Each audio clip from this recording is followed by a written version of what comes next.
Your Highness,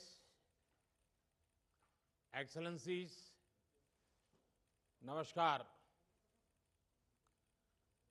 140 crore भारतीयों की ओर से तीसरी voice of global south summit में आप सभी का हार्दिक स्वागत है।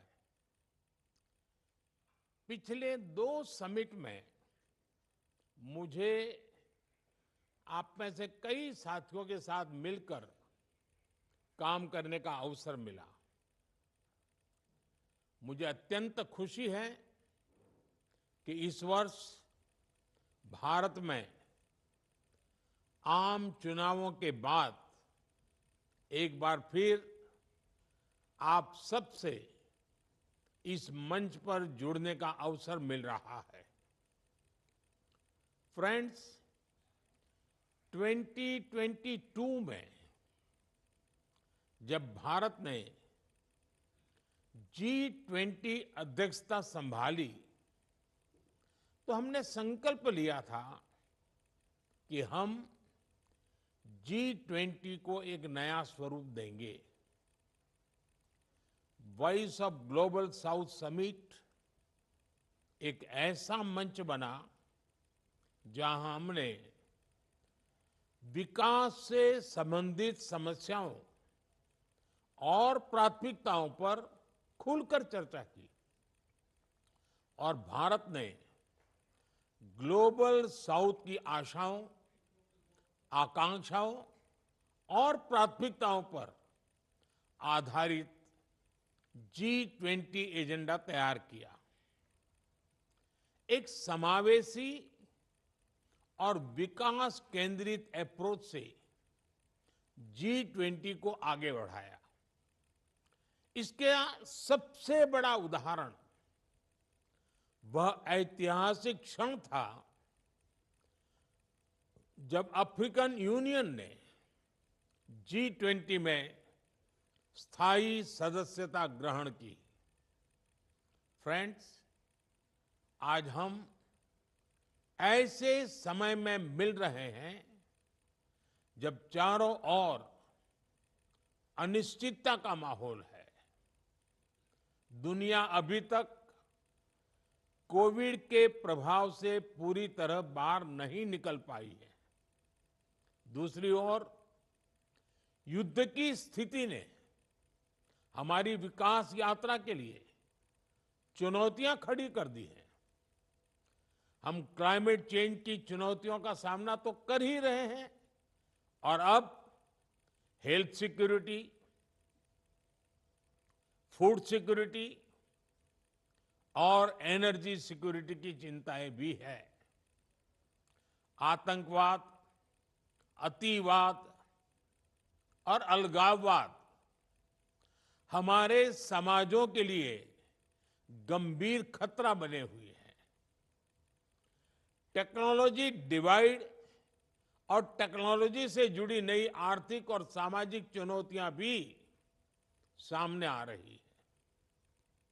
पिछली सदी में बने ग्लोबल गवर्नेंस और फाइनेंशियल इंस्टीट्यूशंस इस सदी की चुनौतियों से लड़ने में असमर्थ रहे हैं। फ्रेंड्स, यह समय की मांग है कि ग्लोबल साउथ के देश एकजुट होकर, एक स्वर में, एक साथ खड़े रहकर एक दूसरे की ताकत बने। हम एक दूसरे के अनुभवों से सीखें,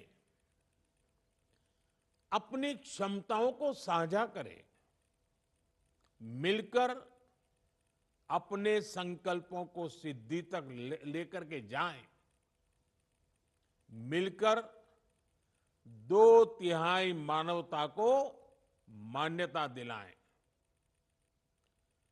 और भारत ग्लोबल साउथ के सभी देशों के साथ अपने अनुभव, अपनी क्षमताएं साझा करने के लिए प्रतिबद्ध है।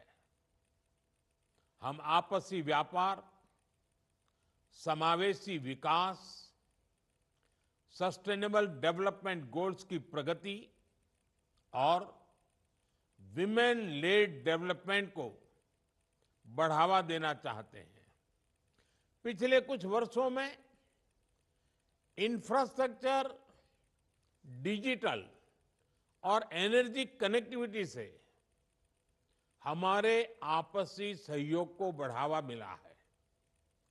मिशन लाइफ के अंतर्गत हम न केवल भारत में बल्कि पार्टनर देशों में भी रूफटॉप सोलर और रिन्यूएबल पावर जनरेशन को प्राथमिकता दे रहे हैं। हमने फाइनेंशियल इंक्लूजन और लास्ट माइल डिलीवरी के अपने अनुभव को साझा किया है।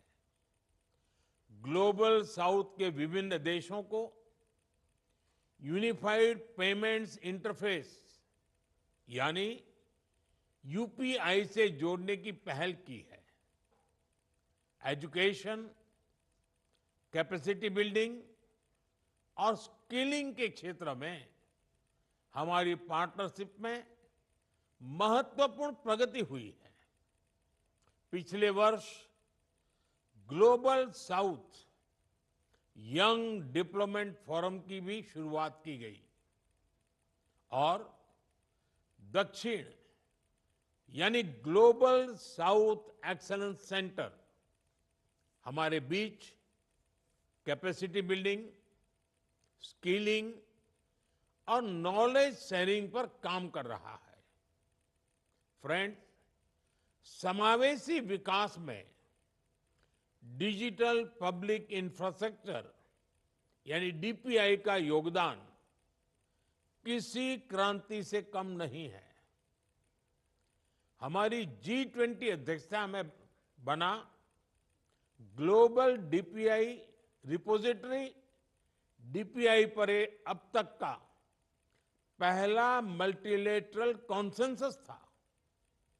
हमें खुशी है कि ग्लोबल साउथ के 12 पार्टनर्स के साथ इंडिया स्टैक साझा करने संबंधी समझौते हो चुके हैं।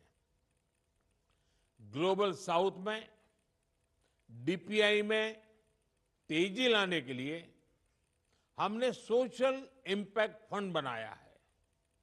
भारत इसमें $25 मिलियन का शुरुआती योगदान करेगा। फ्रेंड्स, हेल्थ सिक्योरिटी के लिए हमारा मिशन है वन वर्ल्ड वन हेल्थ और हमारा विजन है आरोग्य मैत्री यानी फ्रेंडशिप फॉर हेल्थ।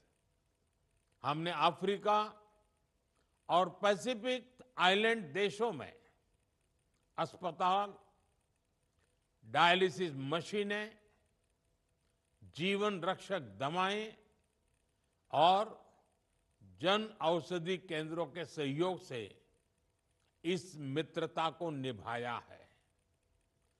मानवीय संकट के समय भारत एक फर्स्ट रिस्पॉन्डर की तरह अपने मित्र देशों की सहायता कर रहा है।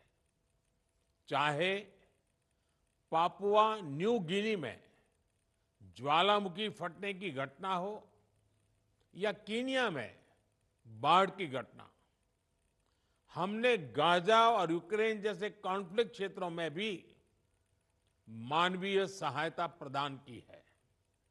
Friends, voice of global south summit एक ऐसा प्लेटफॉर्म है जहां हम उन लोगों की आवश्यकताओं और आकांक्षाओं को आवाज दे रहे हैं जिन्हें अब तक अनसुना किया गया है।